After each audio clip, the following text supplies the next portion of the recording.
These painful afflictions come about through ignorance, a sense of separate selfhood, and attachment and aversion which reinforce this sense of separate selfhood.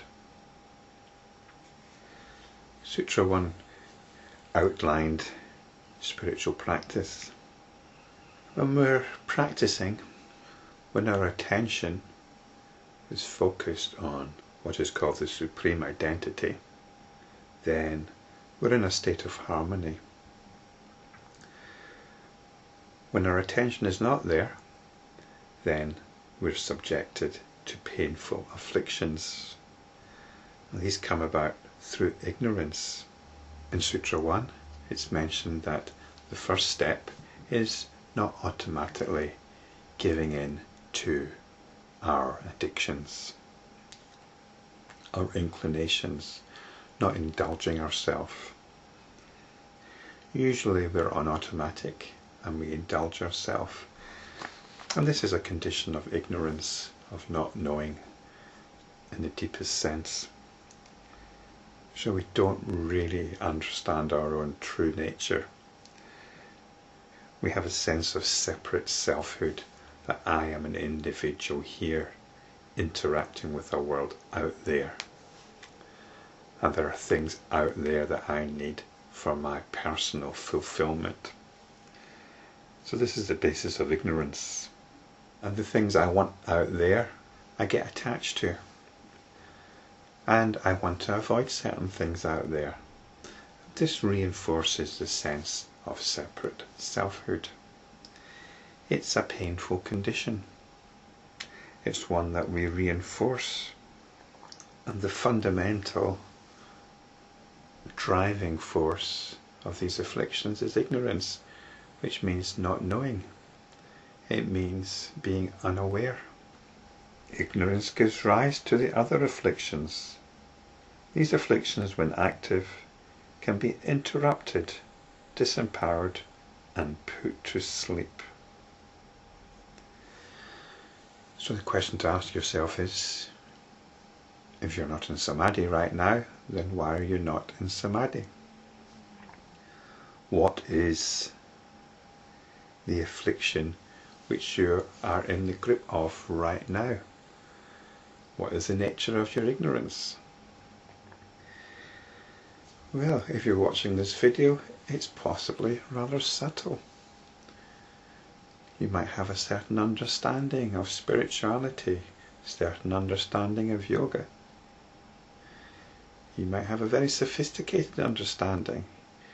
You might have been practicing yoga for many years. You might have read lots of books. You might have done a lot of meditation. But what about this sense of separate selfhood? This is what it all boils down to. Do you have this sense of separate selfhood? Do you feel that you're at odds with the world? What's your impression of the world? What's your understanding of the world? You might subscribe to some kind of new age idea that we're all interconnected. This is a very popular philosophy in certain circles, the one earth philosophy. And people like Buddhism and that kind of thing because it talks about this interconnectedness of all things. Well, this is just as much entertaining a separate selfhood as any other point of view. To assume that everything's interconnected is to assume there's lots of different things joined up. It's not like that at all. It's the one thing. It's the one thing perceived as separate. It's the one thing perceived as interconnected. So this is what you have to explore. You have to explore through your own self-inquiry, looking into the nature of yourself in relation to the world.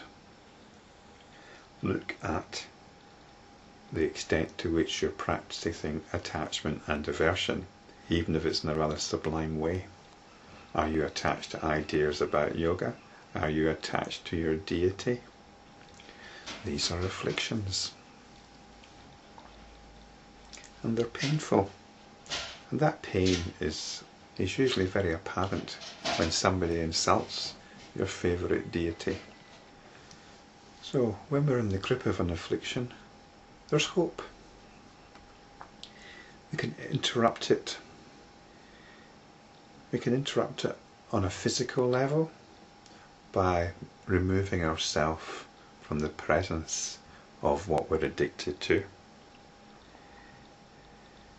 We can disempower it, and this is when we can turn to our yoga texts, our meditation practice, or some other activity which is not reinforcing the addiction.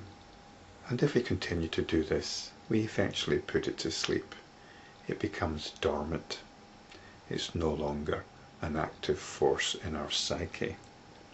So we're in the grip of ignorance, but we can loosen that grip. We loosen that grip and we keep loosening it until we're eventually free from it.